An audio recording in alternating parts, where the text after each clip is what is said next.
En esta parte, continuaremos con los efectos indirectos del pastoreo. Un aspecto que se tuvo en cuenta es el papel de las cabras en la dispersión de plantas.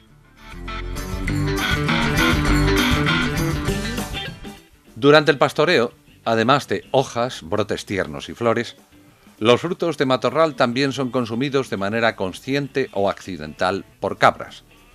Con el fin de conocer el porcentaje de recuperación, distribución en el tiempo y la eficacia germinativa, frutos secos de Cistus albifolius y Alimium alimifolium y frutos carnosos de Myrtus communis y Pistacia lentiscus se dieron a comer a 6 cabras estabuladas individualmente.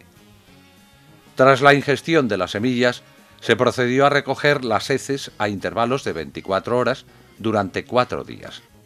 En el laboratorio se fueron analizando y separando las semillas encontradas.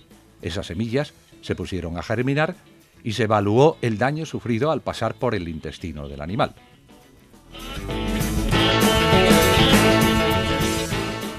En el gráfico se muestra la tasa de supervivencia para cada especie y el intervalo de estudio.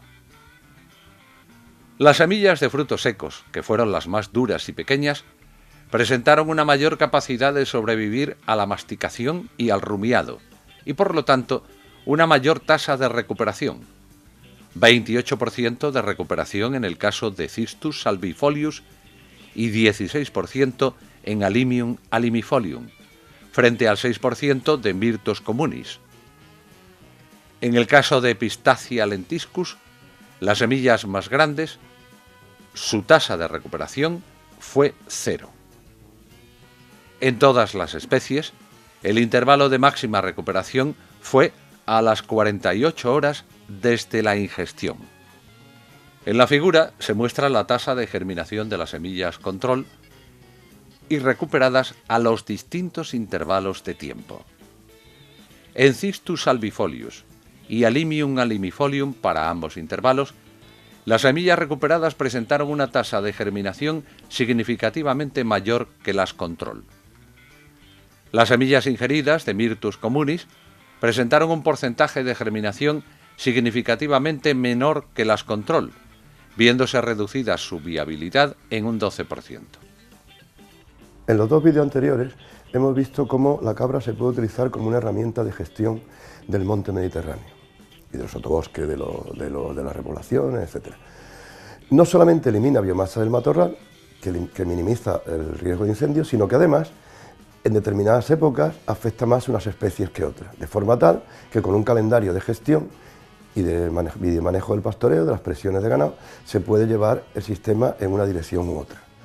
Pero no solo eso, o sea, no solo elimina especies de matorral, hace que disminuyan, sino que también hay otras especies que las favorece.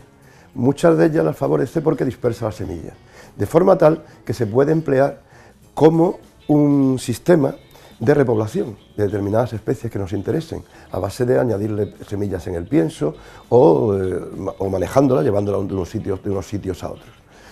Y esto favorece a una serie de especies que se pueden utilizar. En todo caso, siempre es una cuestión de dosis, es decir, un sobrepastoreo nunca es bueno, pero un pastoreo bien llevado, controlando las dosis y controlando las fechas en las que se aumenta o se disminuya la presión de pastoreo, sí se puede convertir en una herramienta de gestión tremendamente precisa y tremendamente, moderna, en el sentido de controlar la vegetación con unos gastos mínimos y además las cabras están produciendo leche y están produciendo una serie de rentabilidades. Otro aspecto fue el efecto sobre la hojarasca acumulada en el suelo.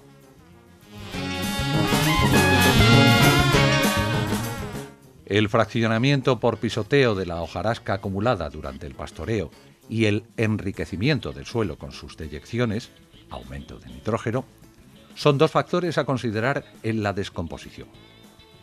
Este efecto podría ser beneficioso en los bosques de pinos, donde sus acículas tienden a acumularse debido a su baja tasa de descomposición, y sería aún más importante en los ecosistemas con suelos pobres en nutrientes, por ejemplo, bosque mediterráneo y dehesas, donde la descomposición constituye la principal fuente de nutrientes para la producción primaria.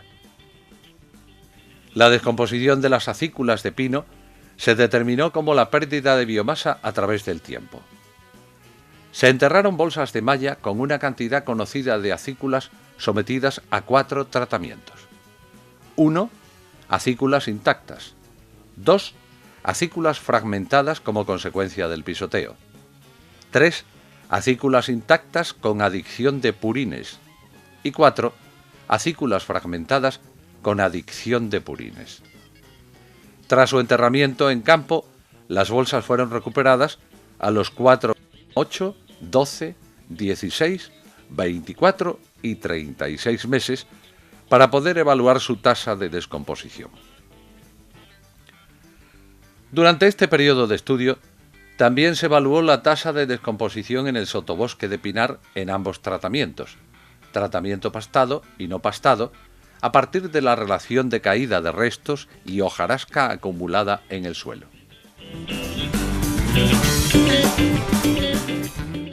La figura muestra el peso remanente en tanto por ciento y el tiempo desde el enterramiento.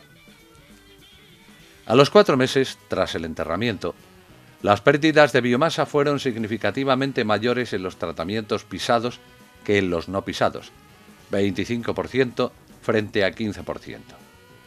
Sin embargo, el patrón cambió a los 8 meses desde el enterramiento. En este momento entró en juego la adicción de purines. La tasa de descomposición de los tratamientos fertilizados, independientemente de estar o no fragmentado, fueron significativamente mayor que la de los tratamientos sin fertilizar, 30 frente al 25%. Estas diferencias se mantuvieron hasta finales de periodo de estudio.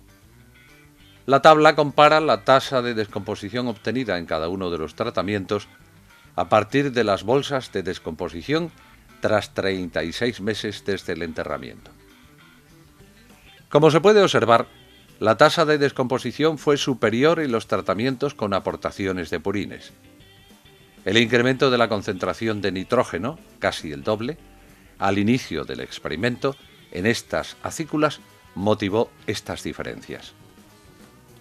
Si se comparan estas tasas con las obtenidas en el sotobosque de pinar, se puede observar que la tasa de descomposición del tratamiento de acículas intactas fue exactamente igual a la obtenida en el tratamiento de exclusión en el sotobosque del pinar.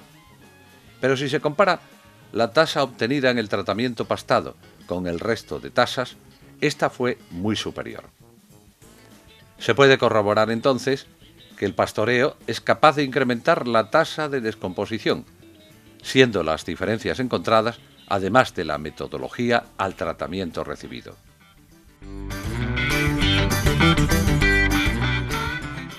Otro de los aspectos analizados fue el efecto de la adicción de 2 subproductos agroindustriales, sal jamonera y suero de queso, sobre la vegetación del cortafuego para atraer a herbívoros domésticos e incrementar indirectamente su consumo, lo que disminuiría el riesgo de incendios. Actualmente, la modificación de la distribución del pastoreo del ganado silvestre doméstico y especies cinegéticas se hace necesaria en la gestión del medio. Por ejemplo, evitar la erosión, reducir el sobrepastoreo en zonas no deseadas, protección de zonas sensibles, etc. El pastoreo guiado por pastores, en el caso del ganado doméstico, o el uso de vallados para la fauna silvestre y cinegética, son las prácticas tradicionales que más se han usado. Otra alternativa a estas prácticas es atraer al ganado con suplementos alimenticios, aumentar los puntos de agua o mejorar los pastos. Se evaluó el cambio en la apetencia del ganado por Rosmarinus officinales a través de la adicción de la sal. Se aprovecharon 2 residuos o subproductos agroalimentarios, como son el suero del queso y la sal, para inducir el consumo de romero. Se trata de una especie que, a pesar que es muy abundante, solo es consumida en invierno durante su floración. Además, es una especie altamente inflamable por sus compuestos aromáticos. A finales de primavera, cuando no es consumido, se rociaron ejemplares con suero y diferentes soluciones salinas, 50, 100 y 200 gramos por litro.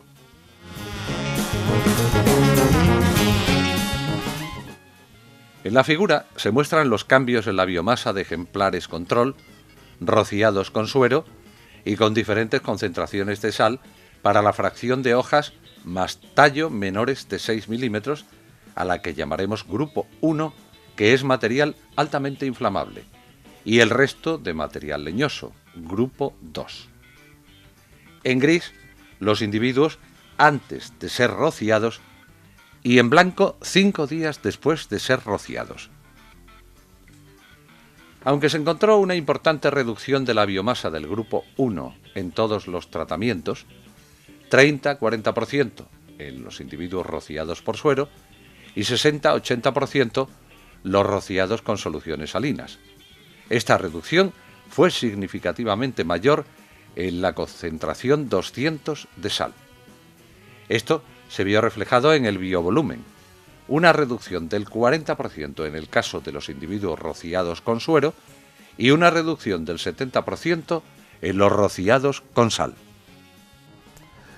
Uno de los efectos más importantes de la cabra en el monte como mejora de pastos, es decir, haciendo que crezca la vegetación herbácea en las zonas que va dejando libre de matorral, tiene que ver con la capacidad que tiene de aumentar la tasa de descomposición de la hojarasca. En este caso es la hojarasca espinocha, son acículas de pino, de una descomposición muy difícil.